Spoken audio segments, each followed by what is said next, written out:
saya secara terbuka dan sekarang secara resmi, ya, saya mengundurkan diri, ya, sebagai kuasa hukum dari yayasan.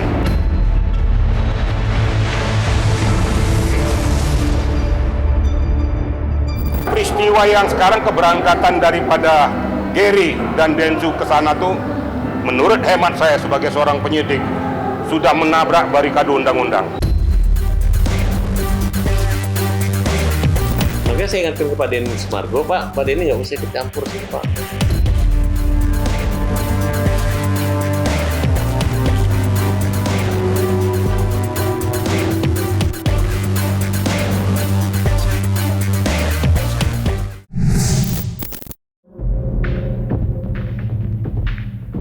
Pratiwi Novianti kembali dihadapkan dengan permasalahan yang tak menyenangkan. Kali ini, giliran Ricky Sitohang yang secara mengejutkan mundur sebagai kuasa hukumnya. Keputusan itu diambil Ricky lantaran kecewa dengan sikap Novi yang mengundurkan diri sebagai ketua Yayasan Kemanusiaan yang sudah lama diembannya. Ricky menyebut mundurnya Novi dianggap sebagai sikap yang tidak bertanggung jawab untuk menyelesaikan kisruh uang donasi yang sampai dengan saat ini masih menjadi polemik. Lantas, benarkah ada pihak-pihak di sekitar Novi yang memanfaatkan Novi untuk kepentingan pribadi? Benarkah Novi mundur dari posisinya sebagai ketua yayasan lantaran adanya bisikan dari orang-orang sekelilingnya?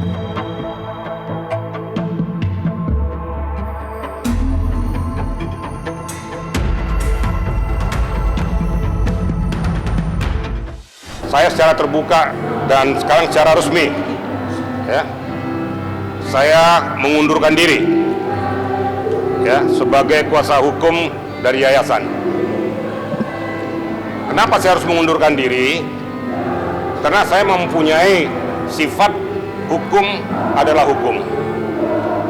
Jangan dibawa nilai kemanusiaan ditutupi oleh bahasa yang tidak berlandaskan hukum. Saya tidak mau. Terus terang aja saya kecewa, tapi saya sebenarnya kasihan lihat Novi. Kalau saya perhatikan Novi ini persimpangan jalan, ya, karena bersama-sama dengan saya tahu dia kadang-kadang tidak bisa berbuat apa-apa. Nah, orang di sekelilingnya ini saya udah pernah ingatkan, hati-hati orang di sekelilingmu, di depanmu baik, di belakang belum tentu baik. Di belakangmu memanfaatkan keberadaanmu untuk mencari popularitas. Saya tidak mau. Saya ansi di depan rekan-rekan media kan selalu saya katakan, salah saya katakan salah, benar saya katakan benar. Saya nggak mau berpihak kemana-mana. Nah, saya juga berpikir daripada saya berlama-lama di sana, untuk apa? Nggak ada untungnya sama saya. Saya juga tidak dibayar kok. Saya ikhlas kok. Nah, saya pro bono nih. Tapi kalau seandainya hukum disimpangkan, saya tidak berkenan. Karena saya aparat penegak hukum. Bayangkan saya dua, ya. Saya pengacara, saya juga mantan penyidik. Saya tahu apa yang di kepala Novi, ya. Saya yang sayangkan di seputar ini, ya, yang selalu mendekankan, mendudukkan posisi itu sehingga Novi tidak bisa bergerak. Sangat saya sayangkan, betul-betul. Kenapa berani sekarang, kenapa beralih status yayasan? Saya sudah ingatkan berkali-kali, jangan kamu mengatakan kamu mundur, nonaktif boleh. Kalau kamu mundur dari gelanggang, berarti seolah-olah kamu menghindar dari tanggung jawab. Siapa yang desain ini? Ya orang di sekitarnya ini. Tidak memberikan pencerahan hukum kepada Novi. Gitu loh. Saya harus tegas ngomong gitu loh. Jadi jangan seandainya sudah dilakukan kayak gini, terjepitlah Novi, kasihan. Nah, saya pada kesempatan ini berbicara kepada Nidaku Novi, kau berpikir, selamatkan dirimu. Jangan kamu terbawa dengan orang-orang yang akan menjerumuskan dirimu. Saya harus terbuka ngomong nih, ya. Nah, sehingga netizen juga tahu kenapa kok Pak Ricky itu kok jadi mundur. Padahal berapi-api untuk membela, tapi khusus Novi, kalau terjadi apa-apa sama dia, saya akan bela dia. Tapi yang menyangkut yayasan, saya tinggal gelanggang. Biarlah hukum yang berbicara. Kalau seandainya pihak Agus melaporkan ada suatu dugaan perbuatan tindak pidana, lakukan saja. Saya harus tegas gitu loh. Karena saya katakan itu ada celah hukumnya, ya. Kemudian mensreanya jelas. Nah, ini yang kira-kira sampaikan pada rekan-rekan, biar jangan lagi bertanya-tanya rekan-rekan media ini, kenapa Pak Ricky itu mundur? Saya mundur, mulai saat ini saya tidak mau tahu tentang masalah yayasan lagi. Saya hands up dan saya tidak mau campur lagi. Kalau terjadi apa-apa jangan tanya lagi Pak Riki, ya.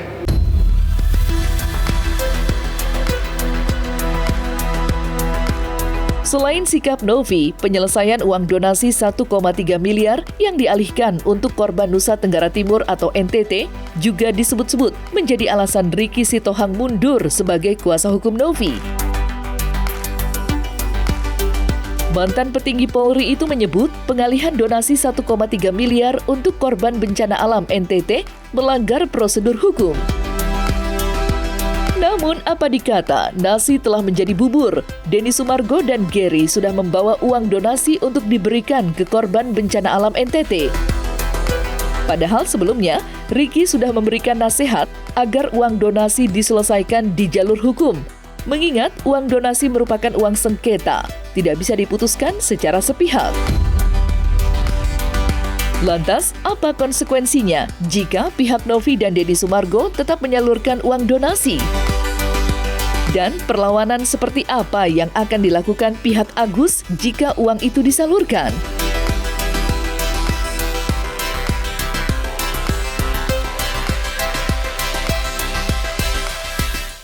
Peristiwa yang sekarang keberangkatan daripada Gary dan Denzu ke sana tuh, menurut hemat saya sebagai seorang penyidik, sudah menabrak barikade undang-undang. Karena pengumpulan donasi ya, yang diperuntukkan untuk pengobatan mata Agus. Kalaupun terjadi simpang siur, itu kan bisa dibicarakan. Kalaupun mau terjadi pengalihan daripada nilai uang tersebut, harus seizin daripada Agus. Karena pokok utamanya si Agus. Kalau memang tidak terjadi persesuaian, ada barikade selanjutnya, yaitu penetapan hukum melewat pengadilan. Itu pun harus menyertakan satu objek, yaitu Agus dan kuasa hukumnya. Yang kedua penyelenggara, Novi dan rombongannya. Yang ketiga Denny Sumargo. Yang keempat donatur. Yang perlu saya tekankan di sini masalah donatur. Ya. Donatur tidak bisa berbicara atas seseorang atau beberapa orang. Donatur harus berbicara atas nama mayoritas donatur dan dibubuhkan tanda tangan basah, tidak asal katanya-katanya. Jadi kalau tidak itu dilakukan, itu batal demi hukum. Saya sudah ingat dan silakan, saya ini mantan Kapolda NTT. Saya sangat senang, bahagia terjadi pengalihan itu, tapi ada mekanisme hukum yang tidak boleh ditabrak. Dengan mengalihkan itu tanpa seizin, sepengetahuan daripada Agus, sudah jelas-jelas cacat hukum. Itu nggak boleh, itu pidana murni, penggelapan. Nah, kalau seandainya saya tetap di yayasan yang sekarang ditangani Gary, saya akan diketahui oleh para pengacara dan diketahui oleh seluruh adik-adik saya, junior saya, penyidik-penyidik di Mabes Polri. Saya mantan Karwasidik, maka saya bilang saya taat hukum, taat azas, lebih baik saya mundur. Daripada nanti saya berada di sana, akhirnya harga diri saya, martabat saya jatuh. Karena udah jelas-jelas ini menabrak hukum. Kalau terjadi pelaporan telat, nah saya ngomongnya apa adanya gitu loh ya. Jadi jangan sampai masa kenapa Pak Riki itu mundur. Itu alasan saya. Saya tidak benci, tidak marah, dan saya sudah ingatkan. Udah saya ingatkan loh ya. Jangan lakukan tindakan itu tindakan yang melanggar barikade hukum. Tapi tetap berangkat tadi pagi. Ya sudah, saya berharap juga, saya mantan Kapolda NTT mengharapkan kepada Polda NTT mencermati nih, ya. Para punggawa ataupun pemerintah daerah, berbahagia kalian menerima uluran tangan daripada siapapun, tetapi jangan menerima uluran tangan dari sumber uang yang bermasalah atau bersengketa, karena dampaknya nanti akan terikut-ikut. Saya pribadi siap untuk menjadi donatur juga. Siapa yang buka open donasi, saya akan turut. Karena saya juga merasa saya adalah warga NTT. Makanya saya ingatkan kepada Denny Sumargo, Pak Denny nggak usah ikut campur sih, Pak. Ya kan? Kenapa? Nanti Pak Denny repot. Kan Pak Denny udah mundur, tidak mau terkait dengan donasi, dia udah capek, kenapa ikut campur lagi? Nanti kalau misalnya disomasi, dilaporin lagi sama Agus, gimana dampaknya? Kan nggak bagus. Karena bagi kami, Pak Denny adalah pahlawannya Agus. Nah, jadi sudah lah, saya sarankan sebagai kawan ya, saya nggak mau berhadapan ribut sama kalian lagi. Tapi saya ingatkan, sudah. Kenapa cuci tangan? Jadi, Novi keluar, Gary keluar, uang kasih ke Densu, karena Densu yang buka. Nggak begitu. Begini loh, ini uang donasi datang dari tempat saya. Saya punya tanggung jawab kepada donatur saya dan penonton saya. Yang dilihat dari saya, itu adalah tanggung jawab saya. Dari awal saya ingin menyelesaikan masalah donasi ini, maka saya membantu si pihak B dan si pihak A. Saya disikat dengan bola panas, ya, dang, kena. Yang nolong saya, istri saya di belakang nahan saya. Selesain masalah ini, Mas, yang aku baik-baik aja, nggak usah takut sama hujatan. Ya udah, gue pikir ya udah, gue ambil lah beban semua, gue makan hujatannya, gue maju. Makanya gue bikin quotes, Allah, jangan takut, jangan gentar Densu, Allah bersamamu, pergi. Ya udah, semua pasti ada konsekuensinya soalnya. Gary juga tahu itu. Betul. Saya bisa cuci tangan, tapi kalau saya cuci tangan berarti saya tidak bertanggung jawab. Uang donasi ini datang dari tempat saya. Ya saya minta dari pihak Gary, Novi, Agus, Farhad, semua ya manusia ini. Kalian jangan cuma lihat diri kalian dengan kepentingan kalian. Saya juga punya di sini tanggung jawab. Uang itu datang dari penonton saya. Kredibilitas saya dipertanyakan. Saya bikin podcast untuk bantu orang sampai akhirnya jadi polemik seperti ini. Makanya di podcast saya sedih.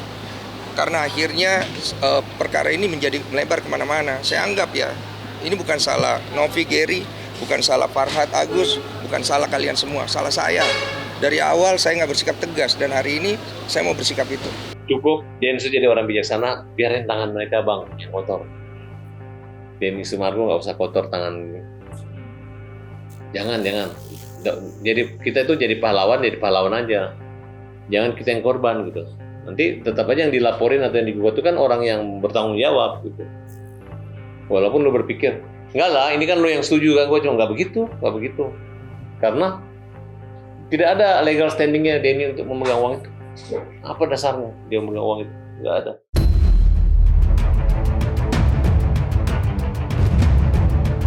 Mundurnya Novi sebagai ketua yayasan dan kesepakatan yang dibuatnya mengenai uang donasi yang dialihkan untuk korban bencana alam NTT sepertinya bakal menjadi polemik baru. Bagaimana tidak, upaya Novi menyelesaikan masalah uang donasi justru menimbulkan masalah baru. Hal itu semakin kuat usai Ricky Sitohang yang secara mengejutkan mundur menjadi kuasa hukum Novi. Kini bertambah berat saja beban Novi. Berbagai masalah seperti tidak ada habisnya. Belum selesai satu masalah, kini muncul masalah yang lain.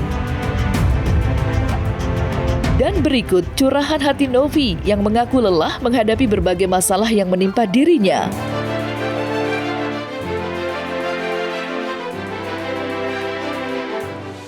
Saya sangat sedih banget ketika ada konten kreator yang bilang, berapa sih gaji konten kreator?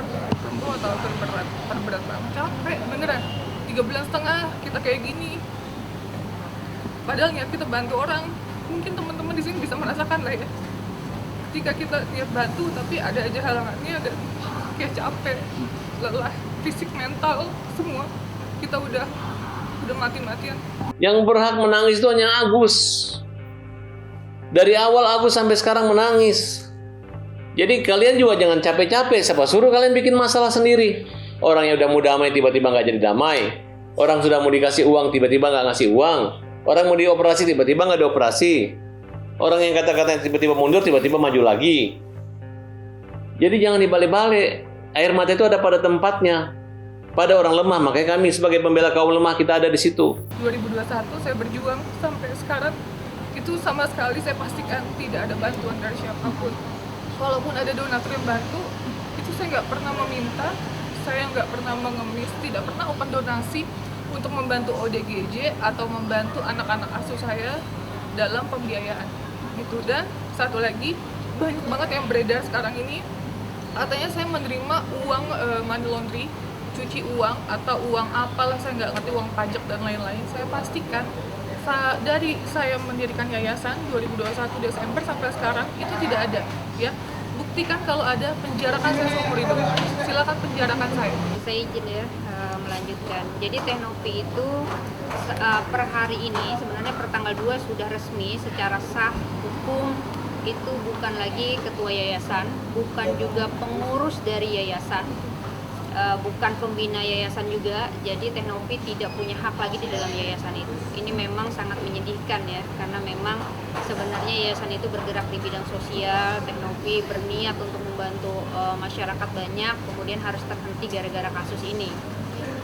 Hal ini didasari oleh banyaknya kemudian permasalahan-permasalahan yang diciptakan menuju ke arah yayasan begitu ya, sehingga kemudian yayasan itu tidak lagi mampu bergerak sebagaimana mestinya gitu sebelumnya. Makanya kemudian Teknopi memisahkan diri dari yayasan. Per tanggal 26 Teknopi membuat surat pengunduran diri, kemudian dirapatkan di dalam pengurus yayasan, dan sudah diaktekan per tanggal 2 Januari 2025. Jadi sudah resmi Teknopi bukan lagi bagian dari yayasan. Itu yang pertama. Teknopi juga bisa membuktikan bahwa uang yang kemudian disengketakan sampai hari ini itu masih utuh. Teman-teman bisa lihat ya, ini uangnya masih utuh di yayasan. Saya kasih tunjuk, Yayasan Rumah Peduli Kemanusiaan. Ya, teman-teman, silakan. Alasannya karena saya mau fokus terhadap urusan saya pribadi. Jadi biar tidak dicampur adukan terkait donasi, terkait yayasan dan lain-lain, karena kasihan kalau urusan yayasan dan personal saya nanti juga menggabung itu nggak seperti itu. Kita serahkan lagi ke yayasan seperti apa, terus ke Bank Densus seperti apa, ke PH donatur juga seperti apa.